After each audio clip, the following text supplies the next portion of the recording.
श्री भगवान बोले, द्रोण और भीष्म तथा जयद्रथ और कर्ण तथा अन्य सभी मेरे द्वारा मारे हुए शूरवीरों को तुम मारो। तुम व्यथा मत करो और युद्ध करो। युद्ध में तुम निस्संदेह वैरियों को जीतोगे।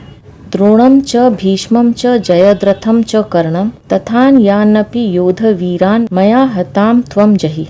तुम्हारी दृष्टि में गुरु द्रोणाचार्य, पितामह भीष्म, जयद्रथ और कर्ण तथा अन्य जितने प्रतिपक्ष के नामी शूरवीर हैं, जिन पर विजय करना बड़ा कठिन काम है, उन सबकी आयु समाप्त हो चुकी है, अर्थात वे सब काल रूप में मेरे द्वारा मारे जा चुके हैं। इसलिए हे अर्जुन, मेरे द्वारा मारे हुए शूरवीरों को तुम मार दो। भगवान के द्वारा पूर्व श्लोक में मय्यै वैते निहताः पूर्वमेव और यहाँ मया हताम त्वम जहि कहने का तात्पर्य यह है कि तुम इन पर विजय करो, पर विजय का अभिमान मत करो, क्योंकि ये सब के सब मेरे द्वारा पहले से ही मारे हुए हैं। माँ व्यथिष्ठा युध्यस्व। अर्जुन पितामह भीष्म और गुरु द्रोणाचार्य को मारने में पाप समझते थे। यही अर्जुन के मन में व्यथा थी। अतः भगवान कह रहे हैं कि वह व्यथा भी तुम मत करो, अर्थात भीष्म और द्रोण आदि को मारने से हिंसा आदि दोषों का विचार करने की तुम्हें किंचित मात्र भी आवश्यकता नहीं है। तुम अपने क्षात्र धर्म का अनुष्ठान करो, अर्थात युद्ध करो।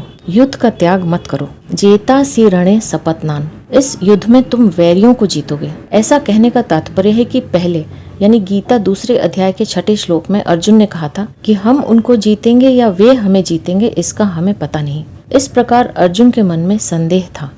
यहाँ 11वें अध्याय के आरंभ में भगवान ने अर्जुन को विश्व रूप देखने की आज्ञा दी, तो उसमें भगवान ने कहा कि तुम और भी जो कुछ देखना चाहते हो वह देख लो।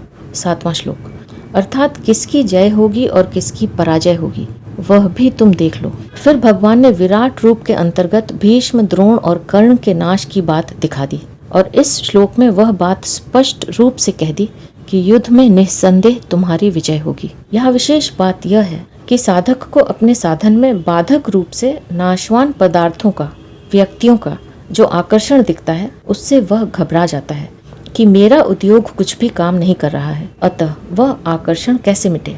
भगवान मय्यै वैते निहताः पूर्वमेव और मया हताम त्वम जहि पदों से ढाढ़स बांधते हुए मानो यह आश्वासन देते हैं कि तुमको अपने साधन में जो वस्तुओं आदि का आकर्षण दिखाई देता है और वृत्तियां खराब होती हुई दिखती हैं, ये सब के सब विघ्न नाशवान है और मेरे द्वारा नष्ट किए हुए हैं। इसलिए साधक इनको महत्व न दे। दुर्गुण दुराचार दूर नहीं हो रहे हैं, क्या करूं?